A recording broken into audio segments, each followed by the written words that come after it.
Sophie Durocher. Divertissante. Elle sait comment se donner en spectacle pour vous offrir la meilleure représentation.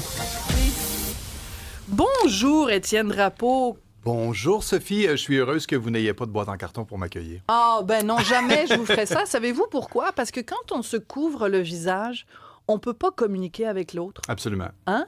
C'est important. Là, je vous parle, Étienne Drapeau, et c'est important pour communiquer, qu'on puisse se voir dans le blanc des yeux. Alors, ben d'abord, merci d'être là, merci d'être en studio, merci d'avoir apporté votre guitare avec vous aujourd'hui.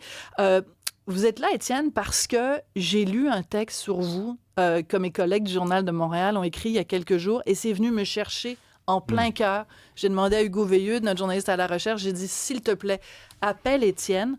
C'est qu'on apprenait dans ce texte que régulièrement, vous allez auprès de gens qui sont en fin de vie, qui sont en train de recevoir des soins palliatifs, et vous chantez pour eux. Comment ça a commencé, tout ça?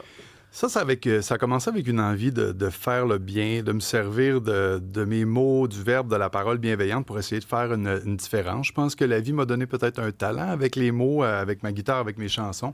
Et j'ai réalisé à un certain moment que la musique était tellement rassembleuse et qu'elle pouvait toucher les gens dans les moments les plus vulnérables, les plus difficiles de leur vie. Et de par la personne que je suis, on m'a invité à aller chanter pour des gens en CHSLD, dans les soins palliatifs. Et j'ai vu l'impact, j'ai vu la différence que cette proximité-là, la chanson, mais non seulement la chanson, tu parlais du regard. Oui. Je te dis-tu, je Oui, te trouve trop jeune plaît. pour te dire vous. Je peux-tu j'ai dire pas tu? vu mes cheveux blancs sur le côté. J'ai commencé avec le vous, mais là, je suis rendu au-dessus. Je C'est m'excuse. quoi qui disait La Fontaine, flatteur qui vit aux dépens de celui qui l'écoute? Continue, Étienne. Donc, et j'ai réalisé à quel point, tu parlais du regard tout à l'heure, à quel point les gens, un regard, un toucher, comment il y a des gens qui n'ont pas accès à ça. Moi, quand je vais chanter pour les gens, j'arrive avec ma guitare et je me mets à genoux devant les gens en fin de vie. Ils sont installés dans un divan, ils m'attendent, ils savent en général je suis qui, ils m'attendent. Je pense qu'on a des photos tirées du texte du Journal de Montréal. On va pouvoir les montrer pendant l'entrevue parce que c'est une proximité, en effet, c'est incroyable. Qui est pleine d'humanité, Étienne. Ça me touche. C'est gentil, puis ça me touche aussi de la façon que tu l'amènes. Mais tu sais, j'arrive, je me mets, voilà, comme ça, et je me mets à genoux devant les gens. Et la force du regard, de regarder un regard soutenu pendant un 10, 15 ou 20 secondes, de chanter cette chanson, ma chanson dans le regard, dans les yeux de cette personne-là, ça fait une différence. Les familles sont là, sont autour, puis ça rend un petit peu moins difficile les dernières heures, les dernières journées de ces gens-là. Est-ce que le fait de côtoyer la mort comme ça a changé ton regard? Parce qu'on est tous mortels. Je t'apprends rien, c'est pas un scoop. Est-ce que le fait de côtoyer la mort, ça fait en sorte que peut-être tu te sens mieux préparé pour le jour où ça va être ton jour à toi? Possiblement. C'est peut-être un peu bizarre comme question, Non, mais... c'est super intéressant. Est-ce que ça a changé ma façon de voir la mort? Une chose que j'ai réalisée à travers tout ça, c'est qu'il me semble que les gens heureux n'ont pas peur de la mort. Que c'est bien. J'ai réalisé Monsieur Griffin que j'avais accompagné dans ces derniers moments. Je dis, Monsieur Griffin, êtes-vous heureux, êtes-vous bien, êtes-vous en paix? Puis il dit, Étienne, j'ai tellement eu une belle vie. J'ai eu ma belle Mona avec moi. Elle a tellement pris soin de moi. Elle m'a tellement aimé, elle a pris soin de moi puis de nos 5 enfants. Elle dit, je suis bien, je suis heureux. Et il allait mourir incessamment. Et ça m'a touché énormément. Puis je me suis dit, j'ai réalisé peut-être à ce moment-là que ce qui avait de plus important, c'est peut-être pas le nombre de numéro 1 dans la radio que tu fais, au nombre de spectacles, ou de dire, comment ça que les diffuseurs n'ont pas embarqué ma chanson à la radio, mais bien de réussir sa vie, de réussir avec sa conjointe, de réussir sa famille, que ça a peut-être plus d'importance que tout le reste. Ça remet les choses en perspective. Ouais, je comprends. Moi, j'ai été très impliqué dans ma vie dans l'humanitaire. J'ai été aussi porte-parole pour l'hôpital Sainte-Justine, la branche internationale, pendant plusieurs années. J'ai fait des missions humanitaires avec la gang de Sainte-Justine en Éthiopie, au Sénégal, au Maroc, en République dominicaine. Donc, de voir des petits-enfants qui vont perdre la vie ou de voir des gens en fin de vie comme ça replace les valeurs. Je pense ça fait réaliser qu'est-ce qu'il y a de plus important dans la hiérarchie des valeurs, si on peut dire ça comme ça. Hey, on a fait du chemin, le petit gars de Star Academy? Oui, tu te souviens de ça? Ben là! Ah oui! Mon Dieu! Ben oui, le joueur de hockey, parce que moi, j'étais un ancien joueur de hockey, j'avais été repêché par le Canadien de Montréal. On m'avait dépeint à l'époque comme le joueur de hockey, j'étais un chansonnier de bar. Puis depuis ce temps-là, ben oui, je pense que j'en ai fait du chemin. J'ai évolué, il faut que ça serve à quelque chose, les rides et les cheveux gris. Hein? Ouais, mais en même temps, c'est drôle comme si, parce que tu étais un joueur de hockey, parce que tu jouais dans des bars, ça aurait expliqué quoi que que quelqu'un qui est comme ça pourrait pas être quelqu'un de hyper sensible, hyper tourné vers les autres? Ou, est-ce que c'était un peu ça? Est-ce que tu as peut-être été prisonnier d'une certaine image, d'une certaine façon? Je pense que oui, d'une certaine façon. Et avec le recul, je pense que ça a peut-être été une bonne chose parce que ça m'a amené à vouloir avoir cette envie-là de montrer aux gens que j'étais autre chose. Et puis, toute ma vie, j'ai voulu faire ça, moi, que ce soit à travers mes livres. Je me suis mis à écrire des livres à travers mes chansons. J'ai toujours voulu faire une différence. Quand j'étais joueur de hockey, je me disais, je vais devenir le premier joueur de hockey philanthrope qui va gagner 4 ou 5 millions par année, puis qui va en garder juste un, puis qui va en donner 3 ou 4. Je rêvais d'être joueur de hockey pour ça. Là, Piquet Souban t'a volé, Piquet Souban m'a donné mon idée. T'as volé l'idée. Mais pour aussi... Sainte-Justine, en plus! Mais je voyais aussi l'impact qu'avait un monsieur comme Jean Béliveau. Le fait d'être connu, de se servir de sa notoriété ou du fait qu'on puisse chanter pour faire une différence dans la vie des gens. J'avais rencontré M. Béliveau. Il te serrait la main, il serrait la main. Le fait d'être connu qui faisait en sorte il illuminait la vie des gens par un simple regard, par une parole, une attention. Ça, j'ai toujours voulu ça. J'ai rarement voulu être connu ou être célèbre pour les mauvaises raisons. Je pense que j'ai toujours voulu m'en servir pour faire des belles choses. Puis aujourd'hui, j'ai la chance de le faire. Alors, c'est drôle. Excuse-moi, je vais faire une parenthèse vraiment, là, un petit peu hors champ, mais pas tant que ça. Tu me parles de hockey et de philanthropie. J'en profite pour vous dire la fameuse affiche de Demidov qu'on a mise en l'encan. On est rendu à 5 500 $. Et donc, qu'est-ce qu'on fait demain, Cybèle? Eh bien, on va recevoir la personne, tu vas le recevoir en entrevue, la personne qui a remporté ce montant-là, qui va recevoir l'affiche finalement. Alors, on y est arrivé. Très beau geste, justement. L'affiche signée et le 5 500 $ est évidemment, au moment où on se parle, remis à Procure, qui aide les gens qui ont le cancer de la prostate. Et l'affiche a été signée par Demidov lui-même. Donc, on revient à toi, Étienne. Excuse-moi, mais il fallait vraiment que je fasse le lien parce que c'était Absolument. trop beau. C'était une belle porte ouverte. T'as apporté ta guitare, c'est pas pour rien, c'est pas pour décorer, évidemment. Donc, on n'a pas eu le temps de répéter ni rien. Alors, il faut que tout le monde soit indulgent dans le sens, le son est peut-être pas parfait, mais c'est plein d'humanité, c'est plein de cœur. Est-ce que je peux te faire une demande, ben oui, une absolument, demande mon Dieu. spéciale à mon père, à ma mère? Oui, et vous vouliez que je chante celle-là? Absolument. Ben, D'habitude, je la joue au piano.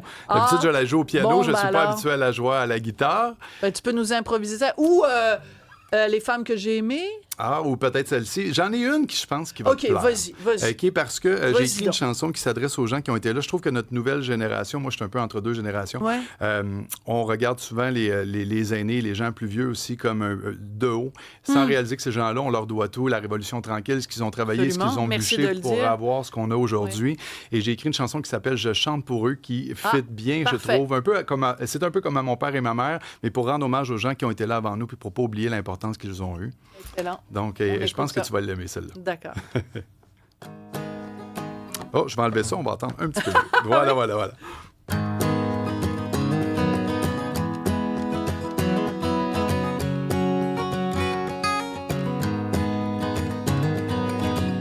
Dans ma basse ville, j'ai bien appris les hauts et les bas de la vie. Dans mon petit quartier populaire, avec tout un monde à refaire. Nos grands-pères avaient pour rêver que de l'espoir et de la volonté, mais de la sueur pis de l'huile de bras. T'achètes pas tes rêves avec ça. Je chante pour ceux qui ont bâti tout ce que nous avons aujourd'hui. Chante pour ceux qu'on a oubliés au fond des mines et des chantiers. Je chante pour les jours de misère. Je chante pour ceux qui en sont fiers d'avoir bûché, de s'en être sortis parce qu'ils croient encore à la vie.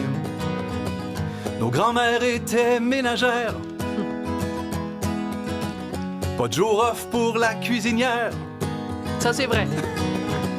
Tellement de petites bouches à nourrir. Le seul luxe qu'elle pouvait s'offrir, c'est un peu de télé avant de dormir, un peu de repos avant de mourir. Car demain faut recommencer à essayer de vivre sans s'essouffler. Je chante pour ceux qui ont bâti tout ce que nous avons aujourd'hui. Chante pour ceux qu'on a oubliés au fond des mines et des chantiers. Je chante pour les jours de misère. Je chante pour ceux qui en sont fiers d'avoir bûché, de s'en être sortis parce qu'ils croient encore à la vie. Et puis mes parents ont suivi avec ce qu'ils ont eu comme outil, en tirant le diable par la queue, sans rien quémander au bon Dieu. Leur belle révolution tranquille sont loin de l'avoir eu facile. Ça aussi, c'est vrai. L'héritage qu'ils nous ont laissé, j'espère qu'on l'aura mérité.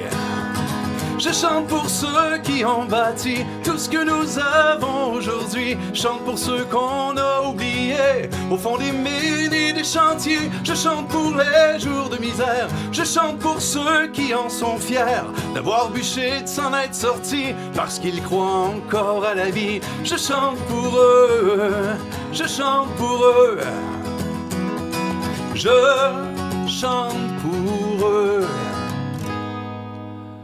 Je capote ma vie. Bravo! Étienne, les chantiers, les mines, ceux qui s'en sont sortis, le Québec qu'on a bâti. Merci. Quelle magnifique chanson. C'est absolument splendide. Merci pour tout ce que tu fais auprès des gens qui sont en fin de vie. Et écoute, merci d'être venu en personne.